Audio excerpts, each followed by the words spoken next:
Hello there, I'm TechDave, and today we're looking at this X230 that I recently refurbished in a kind of quite long, hour and 20-minute long video. I've done a few upgrades and fixes on it, which we'll detail in a bit. But this is just kind of a general review of what it's like to run an X230 as main or secondary device in 2021.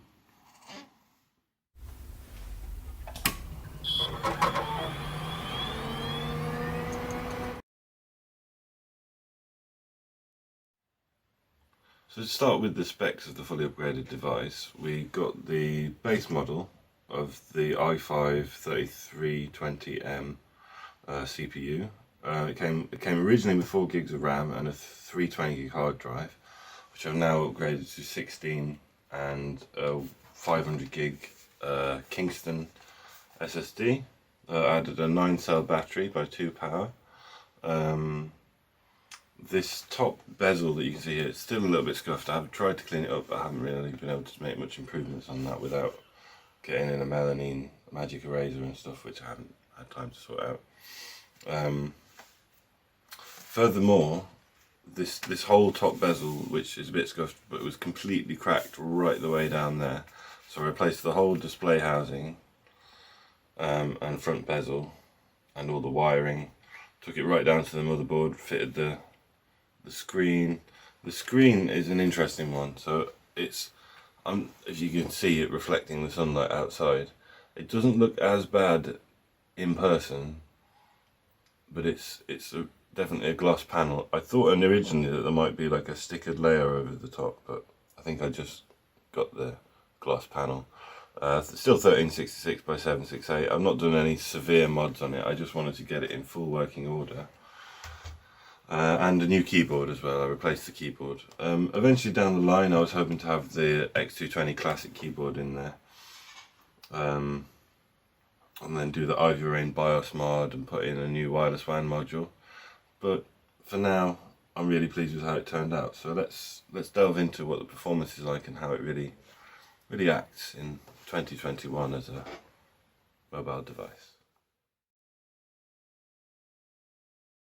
Actually, just quickly before we do that, I thought I'd show you my docking setup. So I've got 2 TVs, the docking station, I've got my sound card, I've got mouse and keyboard, and it's just, normally I would use the Ultra Base. In previous videos I've used the Ultra Base 3, but I wanted a USB 3 port there so that I could use the external hard drive. This will come into play later in the video. That's my cable running to an NVIDIA GTX 750 Ti. So I just wanted to show you, I love the docking station. So we drop it in, power it up, and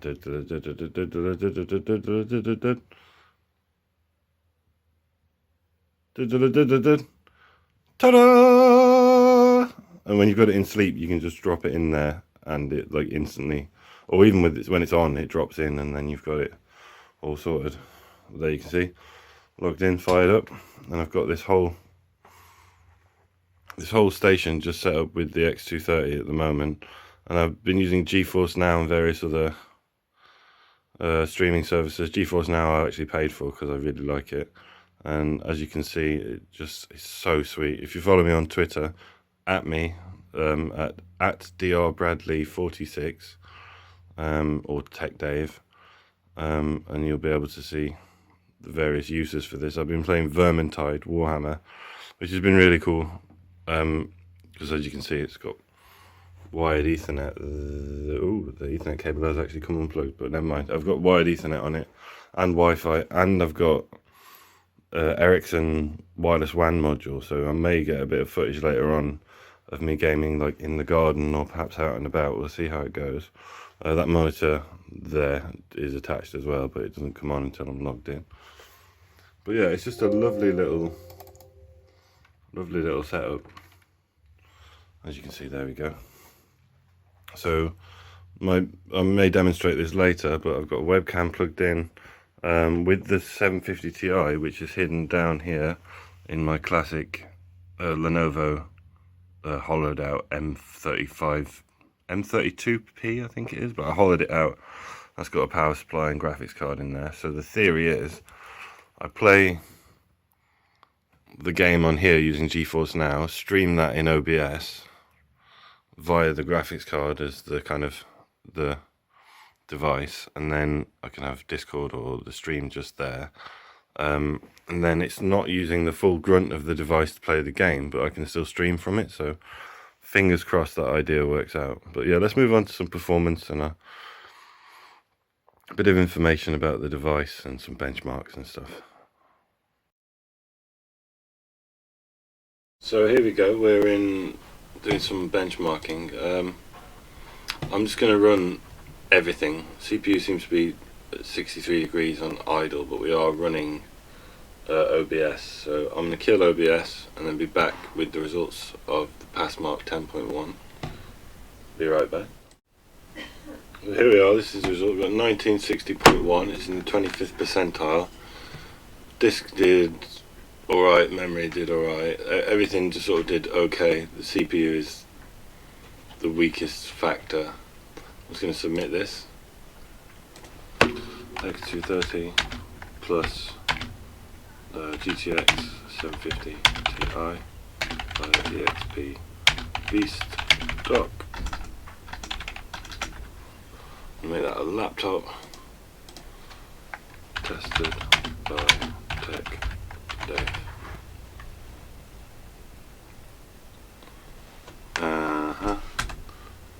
Yeah, it'll say all the specs, so we're just going to upload that now quickly and then view some online comparisons. There we go.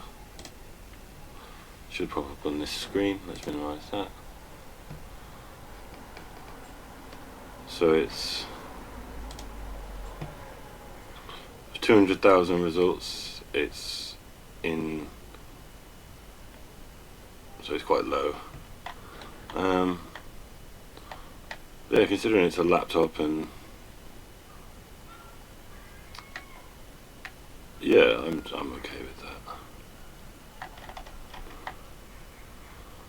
Oh, there's your benchmark anyway. Next we're going to do Cinebench R15 just to give it a chance. So I'll open Cinebench and then I'll obviously run it without the capture on, because that will affect the results. So there we go. Accept that nonsense. So 2 cores, 4 threads.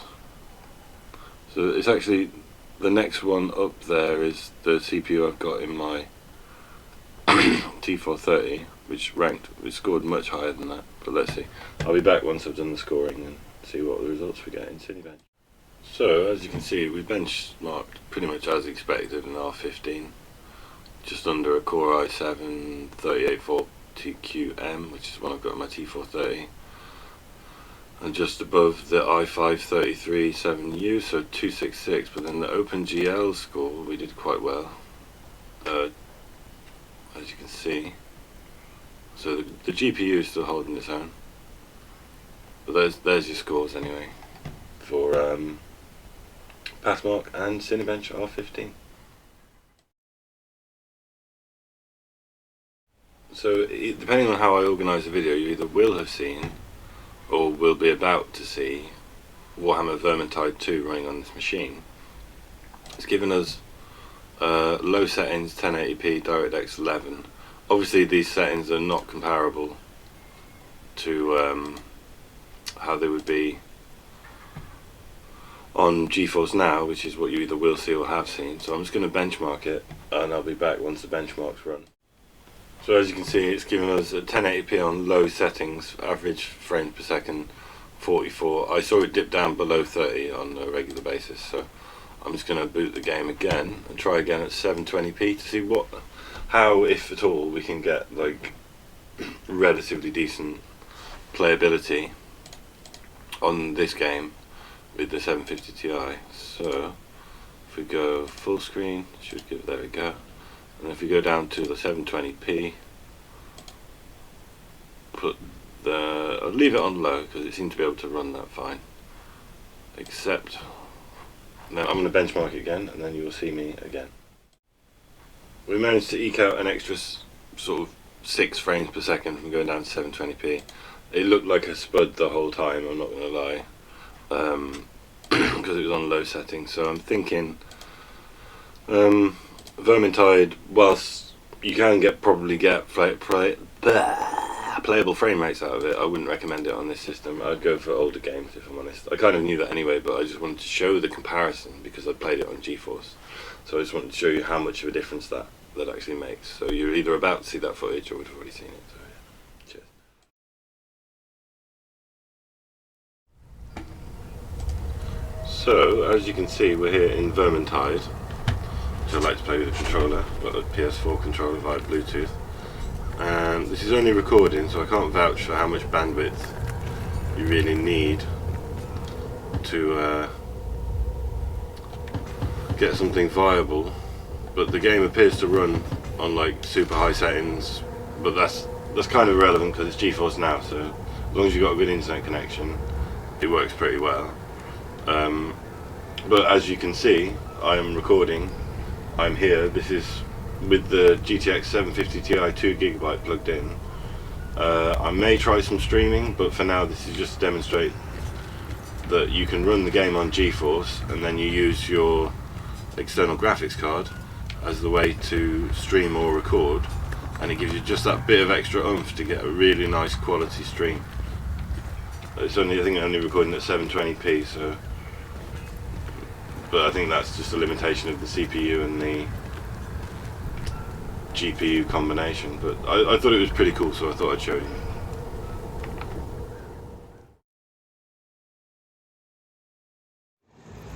The long stare of a woman waiting for breakfast.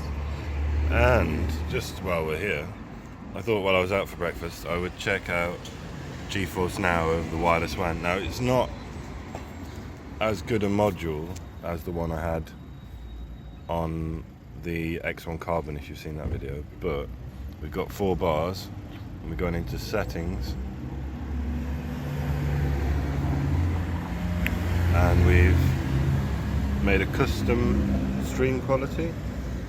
Let me just switch hands. So we set the bit rate, let's get it to focus, come on, focus. There we go. We got the lowest bit rate, the native screen resolution, 30 frames per second, VSync, just for poor network conditions. 1 gigabyte an hour will be used. Now if you test this, it should say that it's not suitable. Let's find out. Yeah, so it's not recommended, but then if you actually run a game, so embarrassing. But whatever, I've got a job to do and I'm doing it. I've got a priority members account, so it just logs straight in.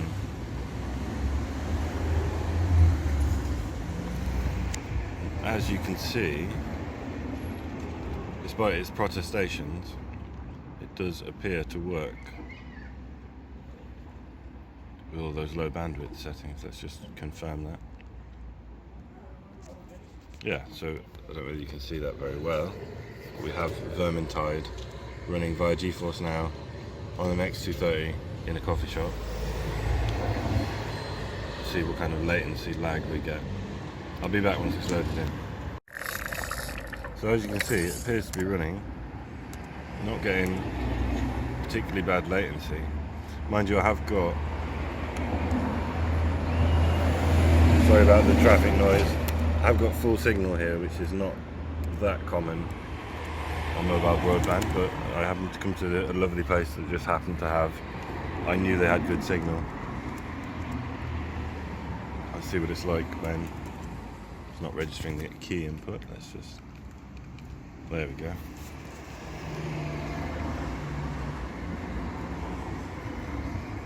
You can see more of me than you can of the laptop. Let's just let it skip this so we don't get any DMCA.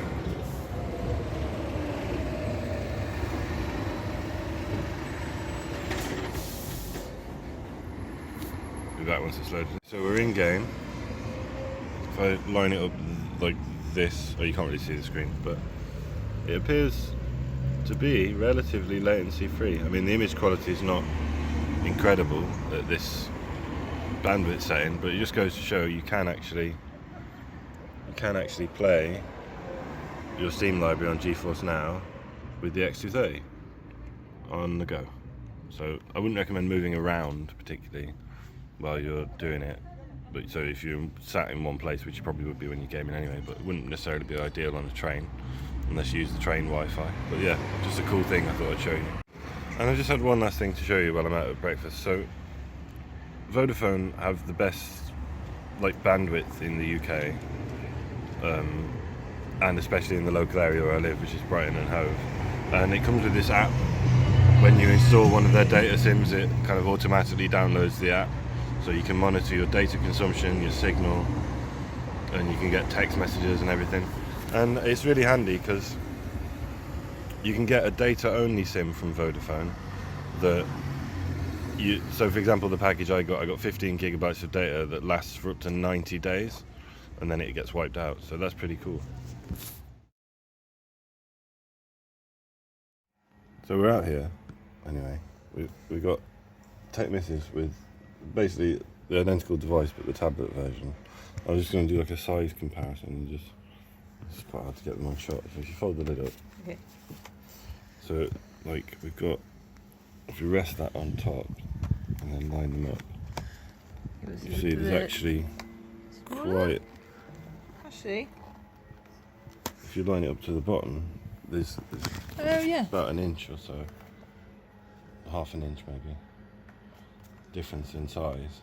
But they're identically spec'd, because my X230 tablet is an i7, but Jen's is. Yours is i5, isn't it? i5, yeah. Yeah, 16 gigs of RAM, both got 500 gig SSD. I just wanted to show a size comparison and and yours is actually a lot heavier, I think. Yeah, it is. So if I weigh that up, so yeah, that's quite light. I love the form factor on this. It's so nice. You can just bung it in a rucksack or a bag, and it barely takes up any space, except for the 9-cell battery, which you can switch out. But I really like it because you've got basically 7 hours battery life. Yours has got slightly less, but it's got the original Lenovo battery. I don't know if that's in shot, but it's you don't get much battery life out of it, do you? That one? I think it. Yeah, 2 hours. 2 hours, yeah. But this battery that I bought for this one cost 80 quid because I ordered it by accident, because I was trying to get one for my T430. For maxing that out when I did that upgrade series. But yeah, just to sort of show the size comparison.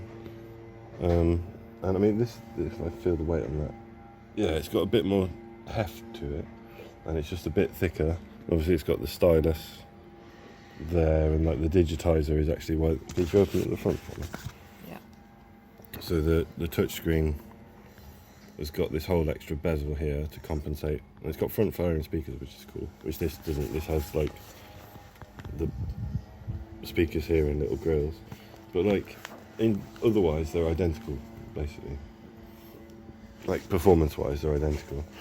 Just for reference, though, you can buy these new for around £200.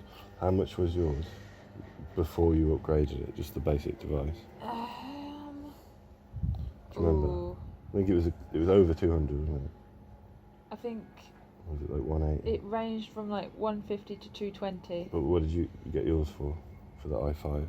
I think it was 150. Oh really? But that was cheap. We upgraded the shit out of it. And yeah, it came with all the specs were there. Yeah. And then so we maxed out 16 gigs of RAM and 500 gig SSD. It's a lovely device. You do your art on it, don't you? Yeah. I usually use it in portrait you see that? mode. You have to see the span. Oh yeah. I've done a whole video on it, you don't demonstrate it too Okay. heavily. But it's I cool love this though, laptop, isn't it? Yeah. And look, it turned on. oh, look at a piece of Genzo's artwork there.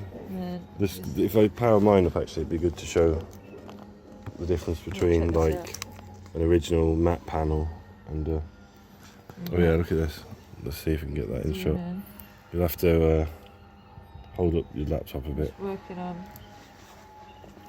So that's Get some nice lines. not IPS, but it's the Gorilla Glass Ooh, look at that. flex view display. Lovely branches And you there. use custom drivers, didn't you, to get it? Yeah, I have to use like bamboo drivers from Wacom. Wacom bamboo drivers, yeah. Whereas this screen that I got for this one, hard to see. Let's see, that's in shot. The blacks are incredibly deep, but it's just so glossy that it's only really useful indoors. But it's like a slightly higher resolution panel. But yeah, other than that, they're identical. You've got the wireless WAN module, haven't you? But you don't have a SIM at the moment. Yeah. And you've got the older module, so it's like 14 megabit per second rather than 21. I think I'll try it out. Try that more out next year when our kid goes to school. Yeah, I'm not really out and about enough yet to justify. And we could upgrade that battery, get a new battery for it as well. Yeah. The other cool thing, which I was thinking of doing for this one anyway, because I mentioned earlier in the video, I'm gonna probably do the Ivy Rain mod. You could probably Ivy Rain yours, and then you can get the cheap Chinese £30 batteries that last ages but have the chip in them that means that they don't work with the newer. So you can get like an X220 battery. Oh, okay. Basically, X220T battery, because the 30 series has this like proprietary chip in it to stop people cloning the batteries. Basically, that's why this one cost 80 quid. But yeah, I think I've covered everything I wanted to say. Say to you later. Bye. Bye. See you back in the tech studio. I'll move back to the studio. I've plugged in the eGPU, which you'll have seen footage recorded using it, but you haven't actually seen the setup. So it requires a bit of finagling, as Michael MJD would say, because you have to, with this 7 series card, you have to have the HDMI unplugged for it to boot. So then we power her on. And then once we get on this screen, the Windows 10 boot menu, I think that worked. Did that work? I don't think it's docked properly. Oh, come on. There we go. So once you get past once you get to the Windows 10 logo, you can then plug in the video cable, which isn't an ideal way of doing things, and is quite annoying. I'll be back once I've done it because it's a bit neat. So we've got that plugged in now. I've got it set up for the fingerprint reader, so hold on 1 second. But as you can see now, we've got this main screen is coming out of the 750 Ti down there with a little 220 watt power supply I got from the case that this came with, from the actual PC, going into my EXP B stock. Yeah, if anyone knows the solution to like bypass the kind of the need for the cable to be unplugged for it to boot, because that really annoys me, because it's the one, otherwise I'd use this setup more regularly, because I've got my main PC there with my 8 gig graphics card, so it'd be nice and sweet, but it's just plugging it in and out is quite impractical. And you get that up to the 10 series NVIDIA GPUs, so I might eventually, if I decide to use it enough, get an AMD R920, something like that. I can't remember what they're called, but like 2-3 gig GPU just for it. I think I've kind of covered my whole setup really. It looks pretty sweet. We've got 2 gig graphics card. I've shown that you can record and you use GeForce NOW. Yeah. The only thing left to do is to edit it. Now I don't rate this combination as being able to do it. I have used the same CPU with the 8 gig graphics card and it's worked fine, but DaVinci Resolve and the 2 gig graphics card, and because this camera is doing 4K, it's just, it'd be a lot of effort and there'd be a lot of proxy clips and a lot of faffing around. So I think for now, that's pretty much all I wanted to show you, unless I think of anything else. So thanks for watching. I've been TechDave. Oh, like, subscribe, share this video with anyone that you might like, that might like it. Thanks for watching. TechDave. Bye.